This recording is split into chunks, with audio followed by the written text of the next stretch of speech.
All right, everyone. So we're going to do a recap here today. I'm going to go over the trades from this morning. I kept it light today. I did not overstay my welcome.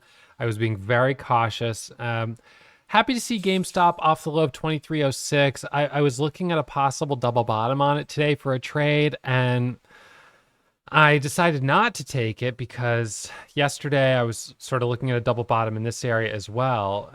First around, maybe this area here, and then that broke, and then maybe here, and that broke. So I was like, if the company's selling shares, the technical of a double bottom is probably not going to work. Anyways, it ends up bouncing nicely here into a halt, but of course I didn't want to trade it and chase it. So no trades on GameStop for me. The only stock I trade is AISP. AISP up 50% today. Not a bad little squeeze, but just something that I kind of was a little unsure about. Their headline was announces a six-figure sole source contract. I'm like, six figures? That's six figures. Let's get real. That's not much of a contract. So I was sort of like, if we're really gonna get real about this. So yesterday it closed at what was it? So the close was $3 a share. They've got 3 million shares, so 3 times 3, 9. All right, so today hits a high of $6, not quite, but $5. So you're telling me a six-figure contract has added that much, $6 million to the market cap of this company? I don't know. I find it a little... again, not to get into fundamentals because at the end of the day, we focus on technicals, but I just didn't think it sounded like a very strong headline. And anyways, I said initially, I was like, I'm not going to touch it unless it holds up.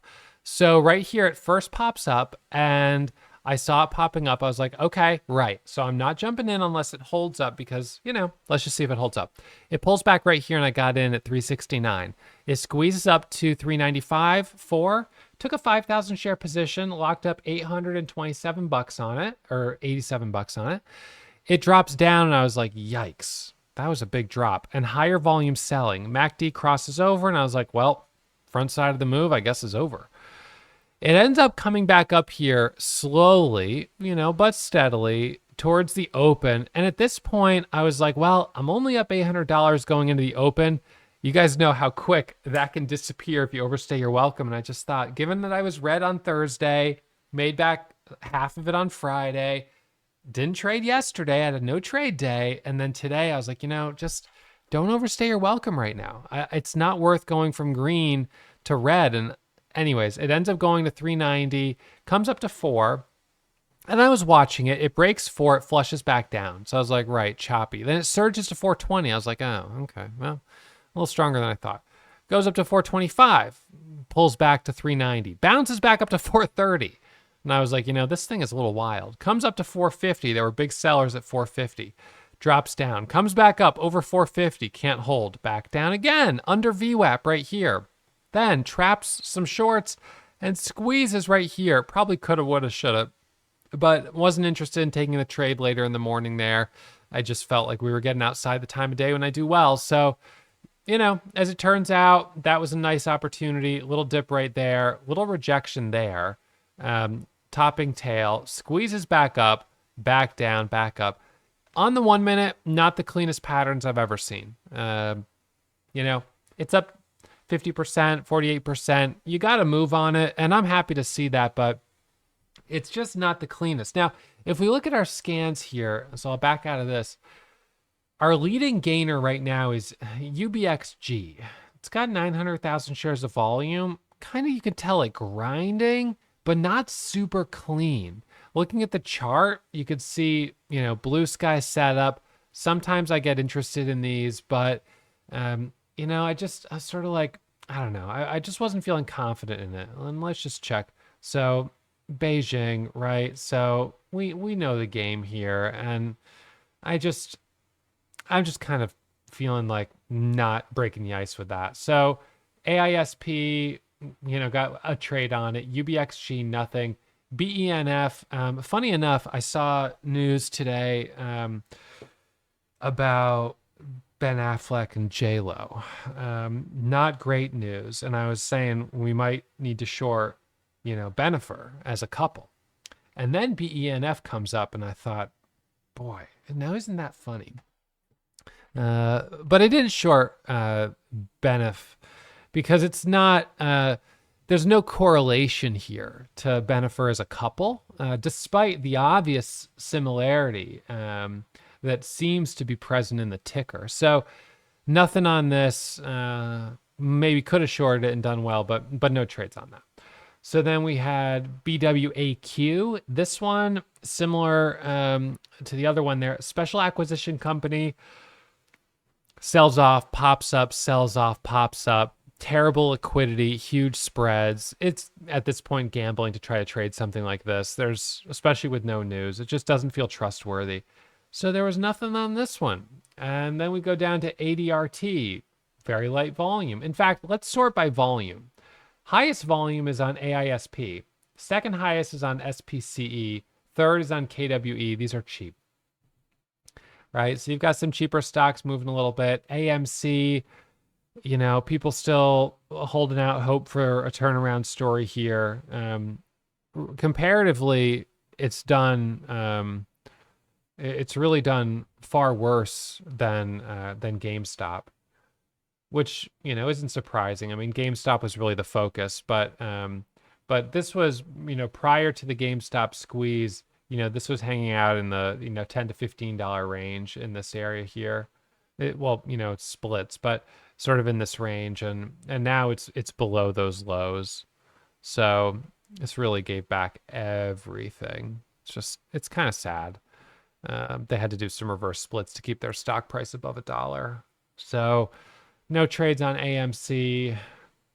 Don't know about that business model. It's tough in this day and age. So Pixie, yeah, nothing on that for me. And then, so let's look at the S&P 500 for a second. So S&P 500, you could see a little bit of a pullback right here coming down to like 10 and then a bounce off those lows. Overall market, still very bullish. It does feel like we're teetering a little bit up here at the top. We had this sort of bigger dip and then came back up, but sort of slowing down. So 200 moving average is typical support. I wouldn't be surprised to see a dip off that level. But if we look back at where things were, we go back a year ago here, or certainly, 2 years ago, it's much better. But, we had this stretch in 2022 that was really tough. We had a 30% drawdown in the market. But, we've come off those lows, and, as long as we keep trending up, I think we're in good shape there to have a little bit of a tailwind. A lot of large cap stocks were volatile today. Tesla near the lows here, Nvidia, this one, pulling back a little bit. There's a funny candle wick on that one. But I guess today, AISP, and then if we look at the penny stocks, penny top gappers, let's do penny top gainers. So penny top gainers here. Top gappers, the scan stops updating at 9:30 because it's a gap scan, so it just shows you the gaps. And then the gainers scanner continues updating. So I'm going to sort this by volume for a second. So again, KIT, TPET, high volume. So we're still getting some volume in these, in these kind of lower priced stocks, which is fine. But, it's kind of just, I don't know. It's just sort of an interesting trend that we're in right now.